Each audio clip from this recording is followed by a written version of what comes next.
an act of evil anti-Semitism, terrorism that has struck the heart of our nation. The government is prepared to take whatever action is necessary. Included in that is the need for tougher gun laws. The reality is you're not going to be able to legislate your way out of this. Private arsenals of hundreds of firearms are scattered around suburban Sydney, with no cap on the number of guns residents can own. Anthony Albanese and state leaders have met in National Cabinet and agreed that gun law reform is needed in the wake of the murderous rampage by the Bondi gunman, one of whom was licensed to own 6 guns.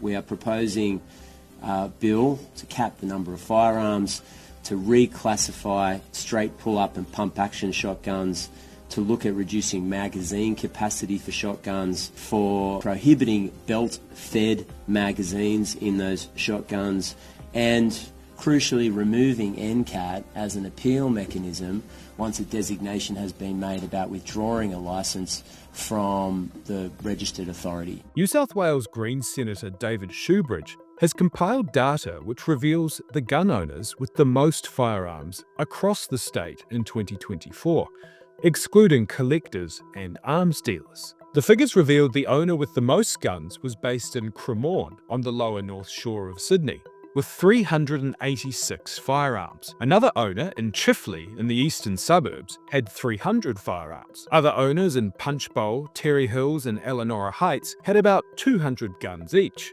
Senator Shoebridge described it as extraordinary. There are these extraordinary private arsenals all through our suburbs and cities. But even then, I thought the numbers might be big, but when I saw people with more than 300 guns in suburban Sydney, I was genuinely shocked and horrified and, wanting to do something about it as a lawmaker.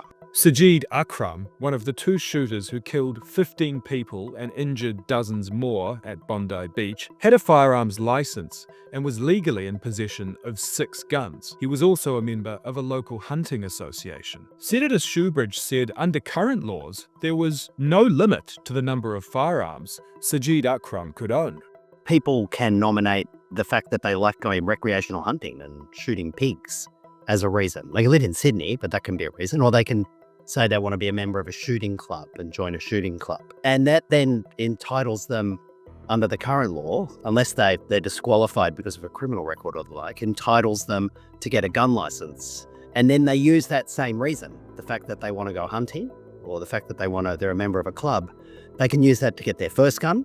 They can use it to get their second gun, and their 5th gun, their 6th gun, their 20th gun, or their 300th gun. There's no limit on how many times they can recycle that reason to get as many guns as they want. The increase of anti-Jewish incidents in Australia, up 234%. What do you say to people who would say in Australia they must need stricter gun control laws? They have the strictest gun control laws. What we have been seeing is this tolerance for incitement that leads to violence. And in some cases, we've seen people use guns, tragically. We've seen them use, other weapons to harass and vandalize and disrupt Jewish life. So this is not an issue of guns. The Albanese government has drawn criticism for focusing on Australia's already strict gun laws in the wake of the terror attack, with former Prime Minister John Howard labelling the discussion an attempted diversion from tackling anti-Semitism. I do not want this debate, post this horrible event, to be used, the focus on guns to be used as a pretext to avoid the broader debate about the spread of hatred of Jewish people. Nationals leader David Littleproud also said the government was using gun laws as a cheap political smokescreen, rather than facing up to the real cause of the shooting, which he said was anti-Semitism and radical Islam. Anthony Albanese is using a cheap political smokescreen or gun laws rather than facing up to the real cause of this, which is anti-Semitism and extreme Islamic behaviour, terrorist behaviour.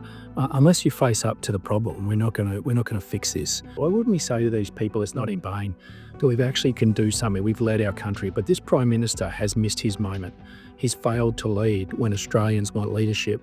That's the tragic part of this, because this shouldn't be in vain. We can fix this. As legislators, we've been given a privileged position and we should do something about it. But Senator Shoebridge, who has been campaigning for years for gun law reform, said it should remain a major focus. Oh, of course, changing the gun laws isn't all we should do. Of course, we should acknowledge this was a targeted attack, anti-Semitic attack against the Jewish community, and make sure that our security agencies and our police are identifying, in this case, it seems to be people who identified strongly with ISIS and went overseas to train for extremism. Of course, we need to ensure that that part of the system is working too. But if he hadn't had access to multiple guns, given under, I think, a broken system, well then, that I think obviously people are asking why and how, and they want it to stop.